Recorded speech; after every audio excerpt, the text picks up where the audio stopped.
तो hello guys, welcome to my YouTube channel Ishwar Rohit.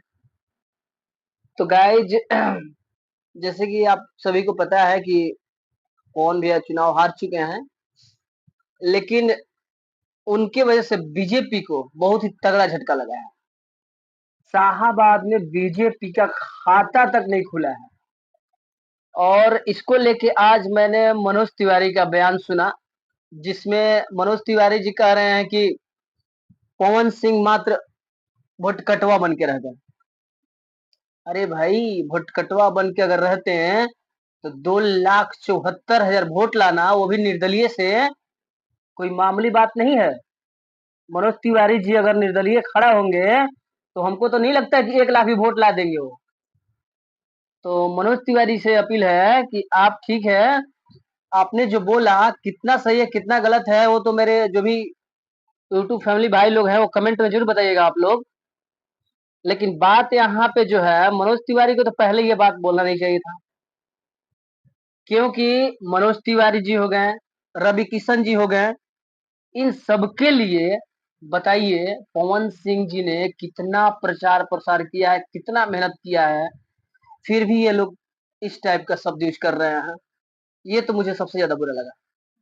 अरे भाई, हारे कहाँ है पवन सिंह? पहली बार जो इंसान खड़ा होकर, वो भी निर्दलीय से लड़कर, 2,74,000 वोट लेके आ रहा है, तो आप समझ सकते हैं कि वो इंसान मतलब कैसा है और उसका कैसा क्रेज है पब्लिक में। हाँ, एक बात हम मानते हैं बिहार में, जो कि शुरू से ही माना गया है, कि बिहार में जो है ना, जाति और पार्टी ये देख के वोट होती है। ये मुझे बात पता था, लेकिन हम सबको ये उम्मीद नहीं था कि यहाँ भी ऐसा ही कुछ होने वाला है। सभी लोग से काफी अपेक्षाएं थी कि पवन सिंह, मैंने पवन भैया को काफी सपोर्ट करेंगे लोग, और लोगों ने किया सपोर्ट। ऐसी बात नहीं है कि लोगों ने सपोर्ट नहीं किया, लोग सपोर्ट किए, बहुत अच्छे से किए, क्योंकि 2,74,000 वोट कोई मामूली वोट नहीं होता है। बाकी सब देख लीजिए जो भी निर्दलीय खड़े थे उनका क्या हाल है।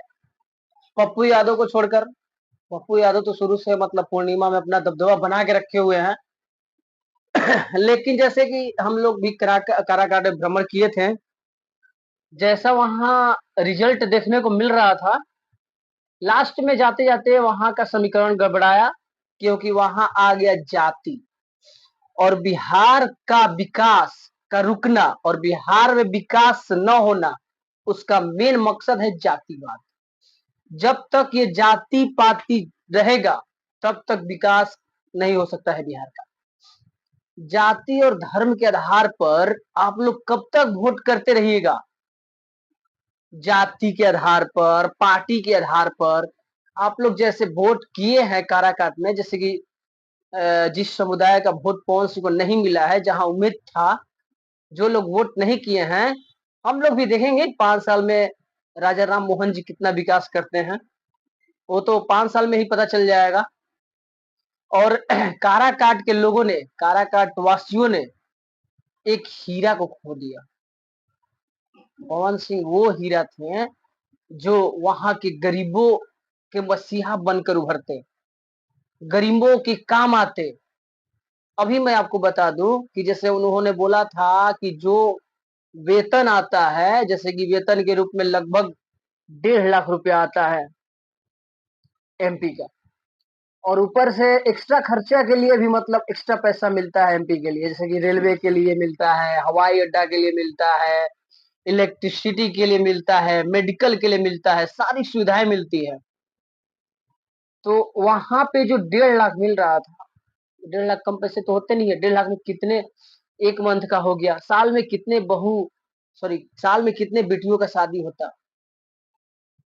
और जो गरीब फैमिली से बिलोंग करता है, जिसके घर गरीबी चरम सीमा पर है, वहां पे पवन सिंह बहुत ही जोर शोर से वहां पे उन लोगों के साथ में सहायता के लिए आते हैं। लेकिन काराकाट के लोग जो जाति के आधार पे बढ़ चुके हैं, काराकाट ही नहीं बोलूंगा मैं, पूरा बिहार, पूरा बिहार जो है वो जाति समीकरण पे चलता है। जो गरीब है वो तो बेचारा उस जाति समीकरण में फंस जाता है, उसका फायदा अमीर लोग उठा लेते हैं, क्योंकि वहां पे एक माइंड में सेटअप कर दिया जाता है आपको जाति के आधार पर, और उसका ही फायदा जो अमीर है वो उठा लेते हैं, और गरीब लोग बेचारे गरीब ही बने रह जाते हैं। बिहार में आज विकास का जो चरण सीमा है वो क्यों इतना दिनों पे दिन बढ़ते जा रहा है, मेन कारण यही है, मेन कारण है जातिवाद। 10th क्लास में एक बुक में लिखा गया था श्रम विभाजन और जाति प्रथा, शायद आप लोग पढ़े होंगे, भीमराव अंबेडकर का ही वो बुक था, कि यहाँ पे देखिए जातिवाद जो करते हैं उनकी कोई कमी नहीं है, जातिवाद पोषकों की कोई कमी नहीं है, और वो लोग जातिवाद करते हैं और अपने आप को मतलब गर्वान्वित महसूस भी करते हैं। ये देखिए, ये चीज है यहाँ बिहार में।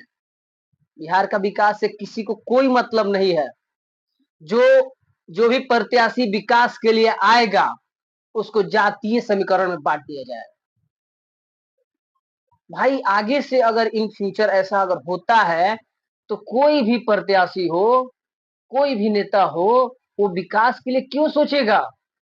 ये बात भी आप लोग को सोचनी पड़ेगी कि कब तक हम लोग जाति के आधार पर, कब तक हम लोग धर्म के आधार पर, कब तक हम लोग पार्टी के आधार पर बंधे रहेंगे। इससे ऊपर सोचना पड़ेगा, और अगर बिहार को बदलना है तो ये सब आप लोग को जरूर सोचना पड़ेगा। ऐसे नहीं तो बिहार कभी नहीं बदल पाएगा, बिहार हमेशा पिछड़ा ही रह जाएगा। पता है अदर स्टेट में बिहार को क्या कहा जाता है? बीमारू राज के नाम से जाना जाता है। पता है क्यों? बस यही कारण है, यहाँ के लोगों को विकास से कोई मतलब नहीं है, जाति के नाम पे बस वोट देना है, जाति के नाम पे बस सब कुछ कर लेना है। लेकिन ये कोई नहीं सोचता कि जाति के आधार पर जो हम कर रहे हैं उससे मेरे घर का रोजी रोटी चलेगा कि नहीं, इससे किसी को कोई मतलब नहीं है। बहुत बुरा लगा मुझे आज जो मनोज तिवारी का मैंने वो सुना, उससे भी बुरा लगा। और जो कि पवन भैया इतना मेहनत किए हुए थे काराकाट के लिए, इतना कुछ वादे किए, इतना कुछ बोले, जो कि अपना वेतन तक नहीं लूंगा, इतना सब कुछ बोलने के बाद भी अगर वहां इनको हार का मुंह देखना पड़ रहा है तो हम सब के लिए बहुत ही शर्मिंदगी की बात है। चलिए ठीक है, राजा राम जी जीते हुए, उनको जीत की बहुत बहुत बधाई। हम चाहेंगे कि वो काराकाट का विकास करें, और काराकाट का जो अभी स्थिति है उससे वो आगे करे काराकाट को, और खूब ऐसा करे कि वो काराकाट का भी नाम, जैसे भी पवन भैया के चलते नाम पूरा ट्रेंडिंग में चला, वैसा होना चाहिए कि राजा राम जी काम करे और तब काराकाट का नाम हो, तब मुझे ज्यादा अच्छा लगेगा। मुझे क्या, सभी काराकाट वासियों के लिए बहुत अच्छा होगा। तो कोई बात नहीं, होता है। आप लोग जरूर अपना कमेंट बॉक्स में कमेंट करें। कमेंट आप लोग बहुत कम करते हैं, आप लोग प्लीज कमेंट करिएगा कि जो मनोज तिवारी जी ने बोला क्या वो सही था। आप लोग जरूर कमेंट में करिएगा। और ये जातिवाद जो बिहार के विकास का सबसे बड़ा रोड़ा बना हुआ है, उसके बारे में भी आप लोग कमेंट करिएगा कि क्या ये जातिवाद खत्म नहीं हो सकता है, और ये जातिवाद आखिर कब तक रहेगा। कोई मुझे खाने के लिए 1 रुपया नहीं दे सकता है। जाति के आधार पे हम लोग तो बहुत कट जाते हैं, लड़ जाते हैं, लेकिन जब यहाँ पे आपकी मुसीबत की बात होगी, जब यहाँ पे आपकी जरूरत की बात होगी, तो आपको 1 रुपया कोई देने वाला नहीं आएगा। तो आखिर हम क्यों लड़ रहे हैं जाति के आधार पर? क्यों किसी पार्टी के लिए हम ऐसे कर रहे हैं जिससे मुझे कुछ लाभ नहीं है? तो ठीक है, आप लोग का मत है, आप लोग ने जो मत दिया वो आप लोग का मत था, लेकिन एक बार जरूर आप लोग सोचिएगा कि क्या पवन सिंह जो वादे किए थे, जितना मेहनत किए थे, वो इंसान जो खेसारी जी का एक बात मुझे बहुत अच्छा लगा, जब वो जब वो गए थे पवन सिंह के साथ में प्रचार प्रसार सभा में, तो उन्होंने एक बात बोला कि उस माँ को ऐसा नहीं लगना चाहिए जिस माँ ने अपने बेटे को हमेशा एसी में देखा है, हमेशा अच्छी जगह उठते बैठते देखा है, उसका बेटा आज इतनी गर्मी में, इतनी भीषण गर्मी में इतनी धूप होते हुए भी, इतनी गर्मी होते हुए भी, इतने मतलब जगहों पे जा जाके इतनी मेहनत कर रहा है, तो आप लोग समझ सकते हैं आज उस माँ को कितना बुरा लग रहा होगा। आज उस माँ पे क्या बीत रही होगी, जिसका बेटा इतना मेहनत किया और सफलता हाथ नहीं लगी।